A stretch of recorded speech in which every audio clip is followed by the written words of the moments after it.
Nag-start ng magbunga ito ditong expansion ni Sir Jong. Ito po. Hindi po ito masyado marami dito. More or less ay mga nasa 150 ka puno lang yan dito. Extension po mula dyan sa kabila.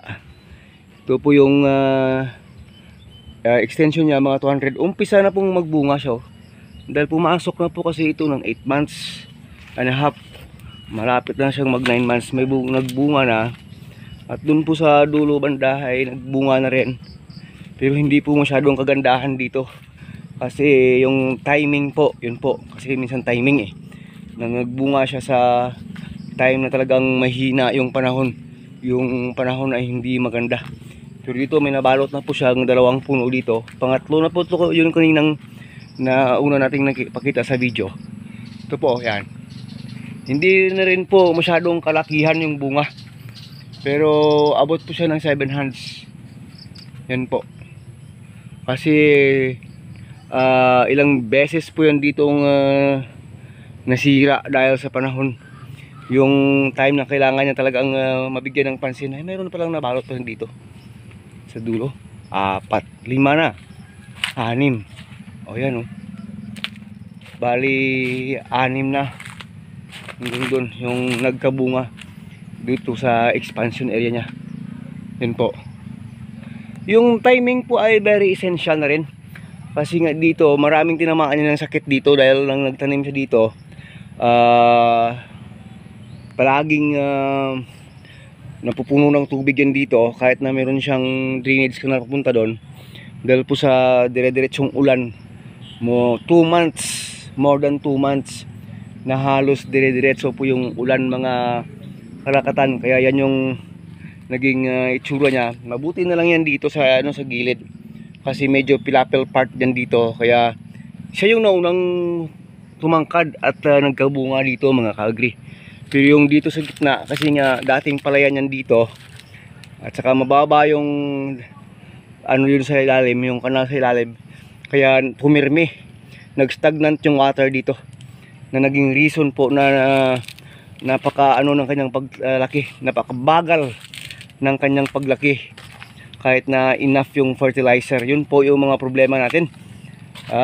Yung kanyang drainage outlet doon palabas ay mababa, so hindi na agapan kaagad kahit na maging malalim na rin po. Kasi nga po yung ulan po kasi ngayong month po dito, ngayong taon po dito sa amin ay medyo abnormal po. Kahit na sinabing mayroon tayong El Nino na parating, umulan ng more than 2 months dito na dire-diretso. Kaya kahit sabi natin na walang masyadong umapaw ng tubig dito, yung lupa po hindi bumababa yung moisture content.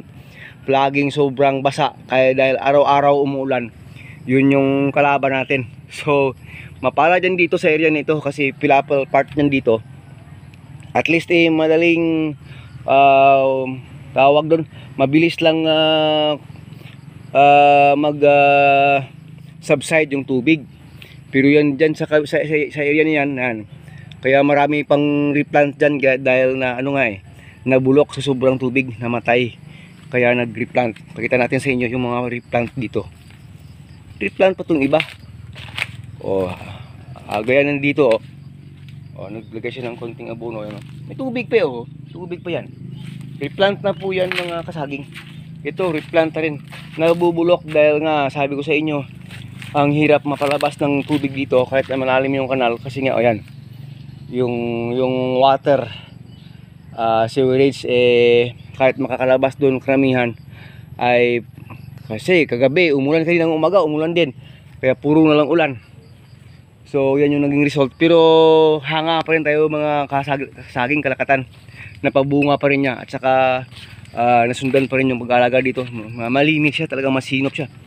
Dahil masipag talaga si Sir Jong. Ito po yung expansion area niya dito mga kalakatan. Nag-share lang po tayo sa inyo. Pag kinakita lang natin sa inyo yung expansion niya, nag-uumpisa ng magbunga. Pang-7 na pala ito. Yan pang-7 na pala ito. O yan 8 months sinihap. Mababa lang yung puno, maliit lang, lumabas na yung bunga mga ka-agri. Yan. At ito, replant na rin replant rin ito. Pero ang pag-agrikultura kasi pag naubusan ka ng hope dito at ayaw mo nang magpursige, wala kang makikitang result. Dapat kasi willing kang mag-risk. Kahit na may masira, continuous pa rin. Ang laki ang bunga ng kanyang kardaba yun. Yan o, katapat lang dito ng kanyang 5 to 6 years old na saging na rin dito. Dito lang yan po sa tapat niya. Expansion lang po yan. Kasi ito ay rented pa rin. Rented area pa rin yan. Kasi sabi ng may-ari, pwede na daw patamnan. Tinamnan na lang niya. So ito, pasok ng 6 years. Pinapakita na rin sa inyo ulit. Grabe, ang ganda talaga ng bunga doon sa loob. Kahit na ano na, matanda na siya. Update lang po tayo dito, mga kalakatan. Yan po, mga ka-agri. So maraming salamat po. Naway palagi nyo pa rin sinusundan yung ating mga videos, mga updates po dito. Maraming salamat po sa ating mga silent viewers dyan, mga followers dyan. Shout out sa inyo. Kahit na currently ay medyo mahina na yung ating mga pinag-a-upload kasi po tawag dun, wala po tayong sariling plantation ngayon kasi naibalik na natin yung ating hectares of plantation na rented natin few years ago. Magwa 1 year na po, wala tayong sariling taniman na malapad. Yung ating sariling taniman lang po doon sa kabila ay napakaliit lang po, 400 ka puno lang. Kaya yan, mabuti na lang, pasalamat tayo na expand natin yung technology na share natin sa iba. Kaya may upload pa rin tayo tungkol sa lakatan sa farm ng ating mga kaibigan dito. Maraming salamat. Pasensya na po kayo, yung inyong lingkod po ay tinamaan na rin ng trangkaso sa walang humpay na ulan. Kaya ayan, hindi maganda yung ating boses ngayong araw. Pero pasalamat tayo sa Panginoon. Well and good pa rin. May strength pa rin tayo. So sige, hanggang dito na lang. This is your friend once again, Agritechnics TV po. Bye bye na, God bless us all. Ingat po mga kababayan, lalo na ngayong panahon na palaging umulan. Uso yung trangkaso dito sa amin. Kaya naway palagi kayong safety sa inyong mga ginagawa sa araw-araw. Kasi po nag-harvest na ngayong araw, pinuntahan na namin dito at saka hauling na rin, diretso na rin, tawag doon delivery. Pakita natin sa inyo mga kalakatan kasi nagsasizing si Sir Agri dito ng saging ni Sir Jong. Kahit napakunti-kunti na lang pero continuous pa rin yung ating pag-harvest dito.